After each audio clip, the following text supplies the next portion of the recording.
3 tips para manalo sa Farlight 84. First, pumunta ka sa mga possible ng maraming loot. Marami naman kalaban sa pagluto nyo, huwag kabahan at mag-focus kayo during loot. Second, kapag naman na-knockdown ngayon yung kakampi, i-revive nyo agad kung saan malapit na may revive. Dito 90 seconds lang ang revive. Sa 9 seconds na yan, baka may ma-encounter kayo ng kalaban sa paligid nyo. Kaya alis to kayo. Ito na nga, pinagpatuloy ko ang aking paglulot. Mas okay to sa mga beginners para mamataas din ang armor, pati yung mga baril nyo. Kaya lubang napakahalaga nito para sa Clash. Dito, lumipat ako ng place kung saan kung merong pang loot. Dito na nga nakahanap ako ng maraming loot, kaya nakakuha din akong pangdadag sa armor ko. Payo ko naman sa nagpa-parlate dyan, mahalaga ang XP. Yung blue para sa armor yon. Dito pala guys, dito nakikita ang XP sa box. Dito din may nakita din ng blue XP. Laki ng XP na binigay sa akin, 60. Kaya pag may nakita ko yung ganun, kuha nyo na agad.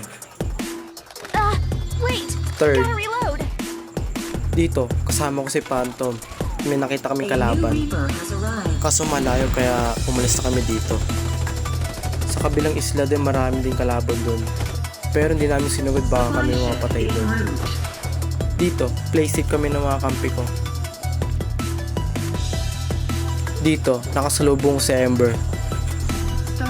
Syempre, pag ganyan pipitasin na natin. Guys, pag ganito yung sitwasyon ko yung kakabahan, ibigay nyo best nyo para mapitas nyo. Napitas ko pala si Ember. Saka nag-loot na din ako dito, sayang eh. Dito na nga, marami na din kami na-encounter dito sa place na to. Syempre, pipitis natin silang lahat. Sa place na to, marami kami napatay dito, kaya dagdag points na din. Dapat guys, may confidence kayo pag maglalaro ng Farlight.